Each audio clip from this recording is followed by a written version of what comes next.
Lors de la croisade des Albigeois, les croisés menés notamment par Simon de Montfort partent lutter contre les Cathares en envahissant le Languedoc. Le comté de Toulouse est progressivement attaqué et en avril 1211, le château de Lavore, connu comme étant un important bastion cathare, est assiégé. Malgré les tentatives des croisés, les défenseurs résistent. Simon de Montfort demande alors de l'aide. C'est ainsi qu'une troupe composée d'Allemands et de Frisons, commandée par un évêque, quitte Carcassonne pour rejoindre Lavore. Leur itinéraire les fait passer aux abords de la petite localité de Mongé. Le comte de Foix, Raymond Roger, engagé dans la lutte contre les croisés, connaît grâce à des informateurs le chemin emprunté par les renforts de Carcassonne. L'occasion est trop belle pour ne pas être saisie.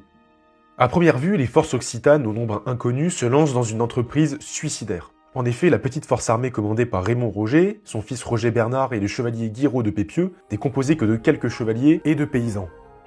Le seigneur de Mongé, Jourdain de Roquefort, apporte son aide en mobilisant ses villageois qui, motivés et déterminés, rejoignent la petite troupe occitane. Conscients de leur infériorité numérique et de l'inexpérience au combat pour la majorité des hommes, les Occitans décident de ne pas mener combat en bataille rangée, mais en tendant une embuscade. Ils se placent dans le petit bois, en flanc de colline, bordant le château de Mongé, et attendent l'ennemi.